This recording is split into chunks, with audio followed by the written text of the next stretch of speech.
عزیز طلبہ و طالبات، فاروق فاؤنڈیشن آن لائن اسکول کے ذریعے یکساں نصاب کے مطابق تعلیم حاصل کریں۔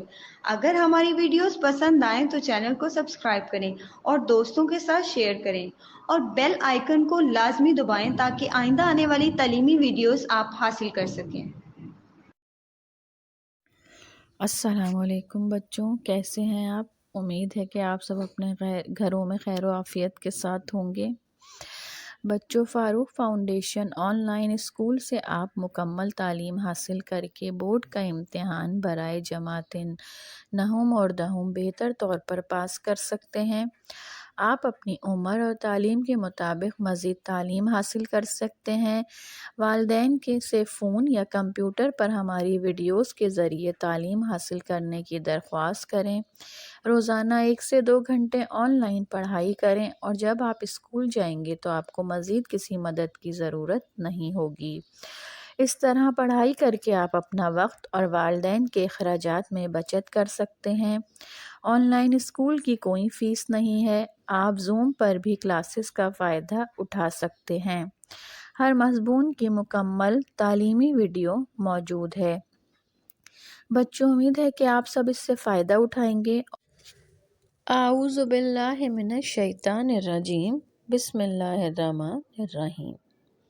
رب زدنی علما، اے میرے رب میرے علم میں اضافہ فرما۔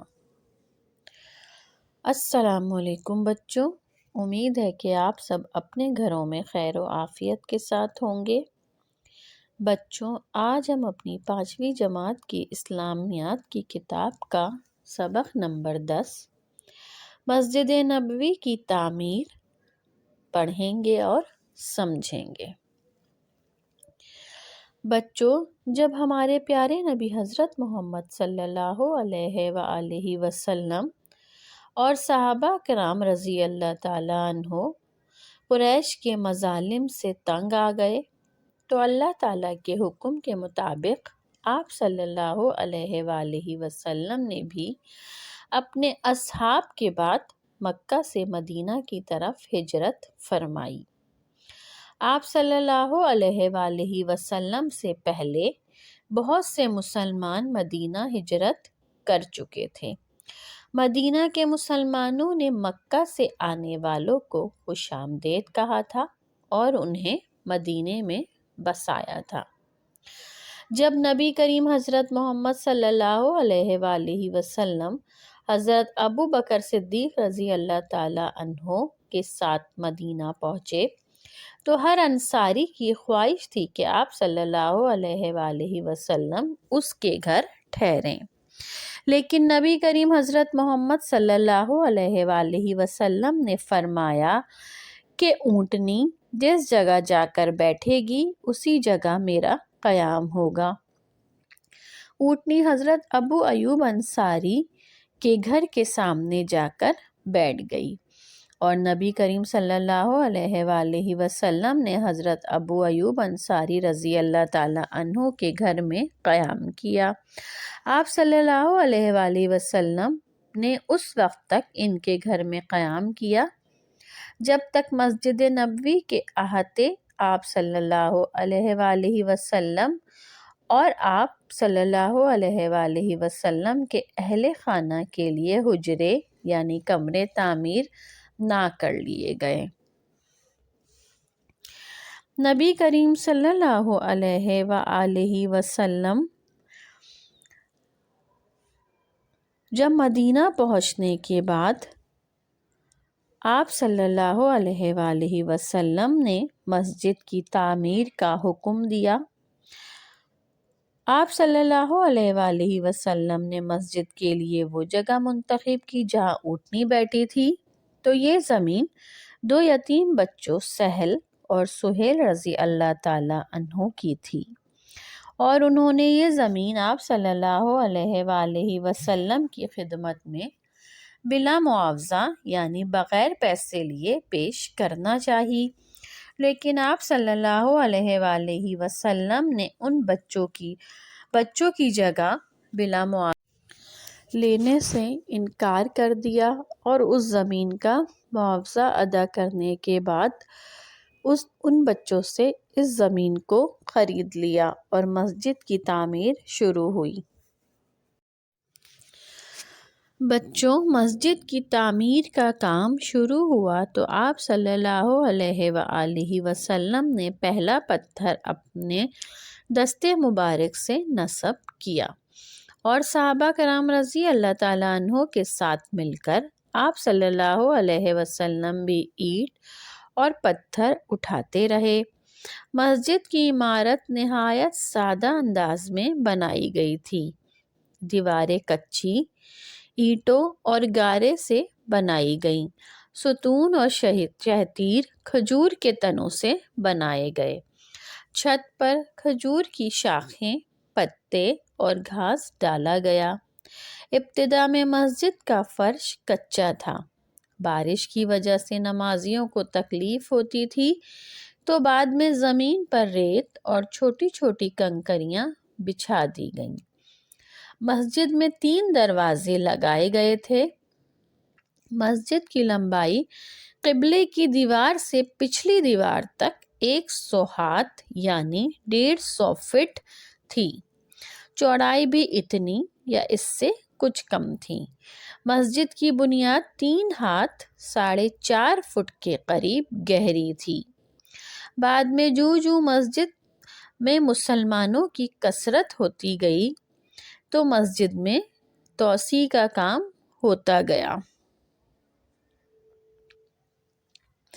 جیسا کہ حضرت خدیجہ الکبریٰ رضی اللہ تعالی عنہا کے وصال کے بعد مکہ مکرمہ میں چونکہ حضرت سودا رضی اللہ تعالی عنہا اور حضرت عائشہ رضی اللہ تعالی عنہا حضور اکرم صلی اللہ علیہ وآلہ وسلم کے عقد نکاح میں آ چکی تھیں، اس لیے مسجد کے قریب ان کے لیے 2 کچے حجرے بھی بنائے گئے۔ حجروں کی تکمیل کے بعد آپ صلی اللہ علیہ وآلہ وسلم حضرت ابو ایوب انصاری کے مکان سے ان کمروں میں منتقل ہو گئے اور بعد ازاں دیگر ازواج مطہرات کے آنے پر اور حجرے بنائے گئے جن کے دروازے مسجد کی طرف تھے۔ مسجد کے شمال مشرقی حصے میں ایک چبوترا تعمیر کیا گیا جس کو عربی میں صفہ کہا جاتا تھا۔ صحابہ کرام تعلیم حاصل کرنے کی غرض سے آپ صلی اللہ علیہ وآلہ وسلم کے پاس آتے تھے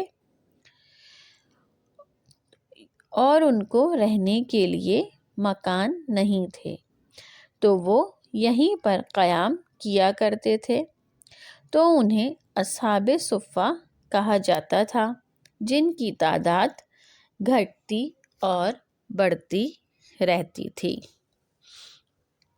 یہ مسجد جو آگے چل کر مسجد نبوی کے نام سے مشہور ہوئی، اس کے فضائل بیان کرتے ہوئے حضور اکرم صلی اللہ علیہ وآلہ وسلم نے فرمایا، میری اس مسجد یعنی مسجد نبوی میں ایک نماز پڑھنے کا اجر دوسری مساجد کے مقابلے میں 1000 نمازوں سے زیادہ ہے، سوائے مسجد حرام کے، یعنی خانہ کعبہ کے علاوہ مسجد نبوی میں نماز پڑھنے کا اجر عام مسجد میں نماز پڑھنے سے 1000 نمازوں سے زیادہ ہے۔ یعنی اگر آپ مسجد نبوی میں ایک نماز ادا کریں گے تو اس کا ثواب آپ کو عام مسجد میں پڑھی جانے والی ایک نماز سے زیادہ یعنی 1000 نمازوں کا ثواب ملے گا۔ جیسے جیسے مدینہ میں مسلمانوں کی تعداد بڑھتی گئی ویسے ویسے مسلمانوں کی تعلیم و تربیت، فیصلوں اور مشوروں کے لیے یہ مسجد چھوٹی پڑنے لگی، تو اس کو مزید بڑھانے کی تجویز پیش ہوئی اور اس میں توسیع کی گئی تاکہ مسلمان سکون سے نماز ادا کریں اور دینی معاملات پر آرام سے بیٹھ کر مشورہ کریں۔ اس مسجد کے ساتھ حضرت عائشہ رضی اللہ تعالی عنہا اور دوسری امہات المومنین کے حجرے بنائے گئے تھے اور قریب قریب صحابہ کرام آباد ہوئے۔ گویا یہ جگہ تھوڑے ہی عرصے میں اسلام کا ایک عظیم الشان مرکز بن گئی۔ مسجد نبوی محض ادائے نماز یا عبادت کے لیے نہ تھی، بلکہ سیاسی، معاشی، معاشرتی اور مذہبی سرگرمیوں کا مرکز بھی تھی۔ یہ ایک ایسی درسگاہ تھی جس میں مسلمان ہر شعبے کے متعلق نبی کریم صلی اللہ علیہ وآلہ وسلم سے اسلامی تعلیم و ہدایت کا درس لیتے رہتے تھے، اور ایک ایسی محفل تھی جہاں مدتوں سے لڑنے جھگڑنے والے عرب قبائل کے افراد محبت و الفت سے مل کر بیٹھتے تھے۔ یہ ایک ایسا مرکز تھا جہاں سے مدینہ کی چھوٹی سی ریاست کا سارا نظام چلایا جاتا تھا۔ جب جہاد کی اجازت ملی تو مسجد نبوی جہاد کی تیاریوں کا مرکز بن گئی۔ یہاں پر مجاہدین کو جہادی تربیت دی جاتی تھی اور انہیں یہاں سے جہادی جنگوں میں یا جہادی معرکوں میں بھیجا جاتا تھا۔ اس کی حیثیت ایک دارالشورا کی تھی جہاں مختلف ریاستی اور بین الاقوامی معاملات کے بارے میں اجلاس منعقد ہوا کرتے تھے۔ ان سب کے ساتھ ساتھ اس مسجد میں ان فقراء کی ایک خاص تعداد کا مسکن تھی جن کا وہاں پر نہ کوئی مکان تھا، نہ مال اور نہ اہل و عیال، یعنی وہ لوگ جو بالکل دنیا میں اکیلے تھے، ان کے کوئی رشتہ دار نہیں تھے، اولاد، ماں باپ، بیوی بچے نہیں تھے، تو وہ اس مسجد میں رہا کرتے تھے اور انہیں رہنے کا ایک ٹھکانہ اس مسجد میں مل گیا تھا۔ اسلامی معاشرے میں مسجد کی بڑی اہمیت ہے، اس لیے حضور کریم صلی اللہ علیہ وآلہ وسلم نے مدینہ منورہ پہنچنے کے بعد سب سے پہلے مسجد تعمیر کروائی۔ مسجد نبوی نہ صرف عبادت گاہ تھی بلکہ وہ مسلمانوں کی تعلیمی، سیاسی، معاشی و معاشرتی سرگرمیوں اور تمام شعبوں کا مرکز تھی۔ تو بچوں، اسی طرح تمام مسلمانوں کو چاہیے کہ مساجد کو وہ اہمیت دیں جو انہیں نبی کریم صلی اللہ علیہ وآلہ وسلم کے دور میں حاصل تھی۔ مسجدوں کا احترام کریں اور جن باتوں سے ہمیں روکا گیا ہے وہ مسجد میں بیٹھ کر نہ کریں، اور اللہ تعالیٰ کی عبادت کریں اور مسجدوں کا خاص طور پر خیال رکھیں۔ تو بچوں، بحیثیت مسلمان ہمیں مسجد نبوی صلی اللہ علیہ وآلہ وسلم کی بننے کے تاریخی واقعے کو ہمیشہ یاد رکھنا چاہیے، اور اگر ہم سے کوئی بھی اس بارے میں سوال کرے تو ہمارے پاس اتنی معلومات ہونی چاہیے کہ ہم ان کے سوالات کا اچھی طرح جواب دے سکیں۔ یقیناً اس سبق کو پڑھ کر اور سمجھ کر آپ کو مسجد نبوی کی تعمیر کا واقعہ ہمیشہ یاد رہے گا، اور آپ ان کی اہم باتوں کو ہمیشہ یاد رکھیں گے۔ تو بچوں، ہم آتے ہیں اب اپنے سبق کے مشقی سوالات کی طرف۔ اس کا پہلا سوال ہے، خالی جگہ پر کریں۔ پہلی خالی جگہ ہے، مدینہ منورہ میں داخل ہونے کے وقت آپ صلی اللہ علیہ وآلہ وسلم ڈیش نامی اونٹنی پر سوار تھے۔ ڈیش میں آئے گا قصوہ۔ نمبر 2 خالی جگہ ہے، حضور صلی اللہ علیہ وآلہ وسلم کے مدینہ منورہ تشریف لانے کے وقت ہر انصاری صحابی کی خواہش تھی کہ اسے حضور صلی اللہ علیہ وآلہ وسلم کی ڈیش کا شرف حاصل ہو۔ ڈیش میں آئے گا میزبانی۔ نمبر 3 حضرت ابو ایوب انصاری رضی اللہ تعالی عنہ آپ صلی اللہ علیہ وآلہ وسلم کے ڈیش رشتہ دار تھے. ڈیش میں آئے گا ننیالی. نمبر 4 مسجد نبوی کے ڈیش حصے میں ایک چبوترا تعمیر کیا گیا. ڈیش میں آئے گا شمال مشرقی. نمبر 5 صفہ چبوترے میں رہنے والے صحابہ کرام کو ڈیش کہا جاتا ہے. ڈیش میں آئے گا اصحاب صفہ. اس کا سوال نمبر 2 کی طرف آتے ہیں ہم. درست جملوں کے سامنے صحیح اور غلط جملوں کے سامنے غلط کا نشان لگائیں. پہلی اس کی نمبر 1 جملہ ہے مسجد نبوی کی عمارت کچی اینٹوں اور گارے سے بنائی گئی. اس کا جواب ہے صحیح. نمبر 2 مسجد نبوی کی لمبائی 200 ہاتھ تھی. اس کے جواب ہے غلط. نمبر 3 مدینہ منورہ ہجرت کرنے کے آنے کے وقت حضور صلی اللہ علیہ وآلہ وسلم کی 2 ازواج مطہرات تھیں. اس کا جواب ہے صحیح. ازواج مطہرات سے مراد ہے حضور صلی اللہ علیہ وآلہ وسلم کی زوجہ یا بیویاں. نمبر 4 ہے مسجد نبوی کی تعمیر کے وقت 3 دروازے لگائے گئے تھے. اس کا جواب ہے صحیح. نمبر 5 مسجد نبوی صلی اللہ علیہ وآلہ وسلم کے لیے جو جگہ منتخب کی گئی تھی وہ حضرت سہل اور حضرت سہیل رضی اللہ تعالی عنہ کی ملکیت تھی. اس کا جواب ہے صحیح. اب ہم آتے ہیں اپنے سوال نمبر 3 کی طرف. سوال نمبر 3 ہے مندرجہ ذیل سوالات کے جوابات تحریر کریں. اس کا سوال نمبر 1 ہے مسجد نبوی کس شہر میں ہے؟ تو اس کا جواب ہے مسجد نبوی صلی اللہ علیہ وآلہ وسلم مدینہ منورہ میں ہے. سوال نمبر 2 ہے یہ عظیم مسجد کب تعمیر کی گئی؟